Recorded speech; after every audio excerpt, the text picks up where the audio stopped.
Good morning. Today is Thursday, April 7th. Now, I want to tell you, I made a little bit of a mistake. I got a little bit off track on our days, so it might not match with the lesson plans what we've been doing, but I'm going to go back to what Monday was, because I did Tuesdays on Monday, and I got off track on all these. But we're going to go back to Mondays. We're going to look at Genesis 32, verses 1 through 32. Genesis 32, verses 1 through 32. And we're going to look at this together, look at a couple different things. And remember, what we've been doing is we've been looking at a word every single day, a word that is going to help us with all these different things going on in each of these chapters. And today what I want to do is I want to look at the word striving. The word striving. Striving is working hard towards something and pushing forward towards something so that way we accomplish what we would like. Striving. Genesis chapter number 32, let me go ahead and give you a little bit of the scenario, a little bit of the background. What was taking place is Jacob and Esau were twins. And Esau was the older one, and then by just a little bit, and then Jacob came thereafter. And Esau was the individual who's deserved all of the majority of the inheritance and the majority of what's called the birthright. And some of you are familiar with the story. Jacob stole the birthright and stole the inheritance from, if you will, or tricked for the birthright, stole the inheritance from Esau. He stole the blessing from his father. He dressed up like Esau and he stole it. And it wasn't a good situation between those two for a number of years, between Jacob and Esau. They were at odds at each other and they were fighting. And finally it came to the conclusion where Esau was catching up with Jacob. And Jacob decided that he had a plan. He was kind of scared of Esau. Esau was the more masculine one, the manly one, and Jacob was the more reserved one. And Jacob came up with a plan. What he decided to do is he decided to separate all of his family. He decided to separate all of his flocks, decided to separate everything that he owned in different sections. And what he did is he sent those different sections out to Esau first. So, and his argument was that if they kill those individuals, those groups of people, then at least I have this group of people back here in this family. If they kill those group of people, at least I have this family. And he did that the night before. Well, he went ahead and sent off all of his family, and he was left alone. And while he was left alone, there was something interesting that took place. And we see in verse number 24, and Jacob was left alone, and there wrestled a man with him until the breaking of the day. Basically, it was before nightfall came, and he sent all of his family, all of his groups and different bands and different groups. And basically, he chilled out at one place, and he wrestled all night long with a certain man. He didn't know who it was at the time. He didn't understand everything that was going on, but he wrestled with this individual. Well, it turned out that this individual kind of popped Jacob's leg out of socket. He popped Jacob's leg out of socket, and obviously it hurt. And Jacob still wouldn't let go of this man. He still wouldn't let go. And verse 26, and he said, "Let me go." This is the man that popped Jacob's socket. "For the day breaketh," and he said, "I will not let thee go except thou bless me." Jacob understood that this guy was somebody significant, that it was somebody important, and he says, "I'm not going to let go until you bless me."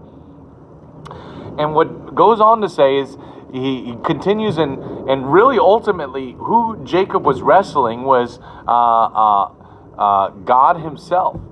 God himself. God, and this is kind of an interesting term. Basically, there's a way where God reveals himself, shows himself in bodily form in the Old Testament.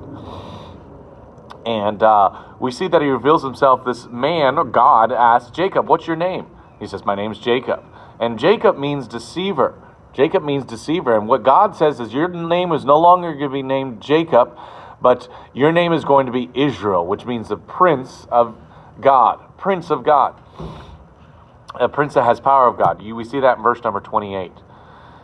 And so what happens is Jacob here is striving towards something, and he's afraid of all these different things, but he knows that this individual's somebody significant.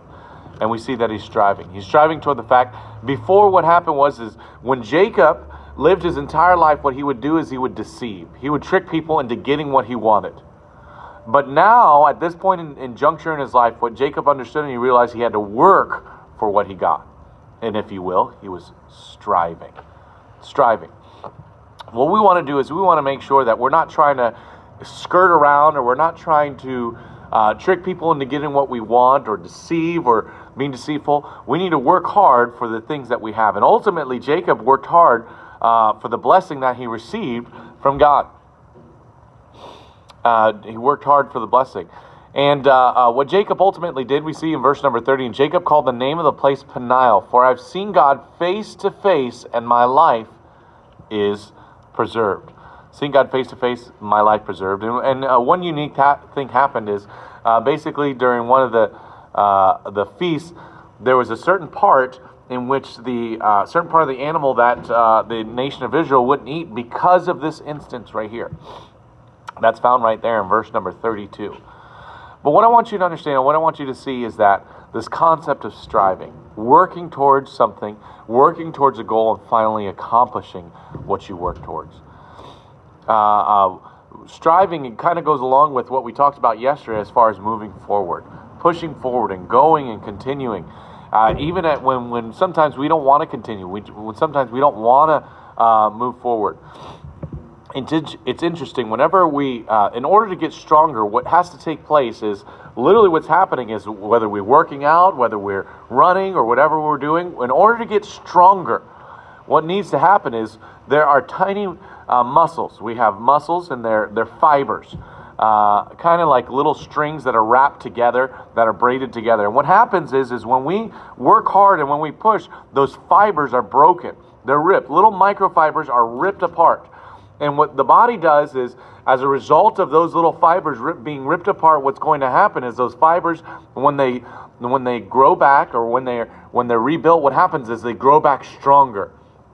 So those fibers that ripped when they were only just a little bit of force put on them, what happens is they're going to grow back stronger, and then it's going to take even more strength in order for those fibers to be ripped. And then what takes place is, when those fibers are ripped, then what happens is those fibers go even stronger and even stronger, until they can take a lot of force that we didn't realize that they could take.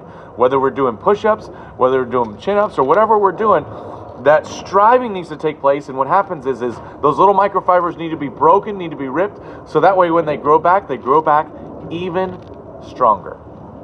That's what God wants to do for us spiritually. Sometimes He wants us to be pushed forward, and sometimes He wants to get us out of our comfort zone. But what we needed to be doing is, we needed to be constantly striving, so that way ultimately what's going to take place is, when we grow back, if you will, those fibers, spiritually speaking, we're going to go back even stronger. That's the word that I want you to think of as you read through this passage. Make sure you read Genesis 32, 1 through 32 as you read through this. Have a good day.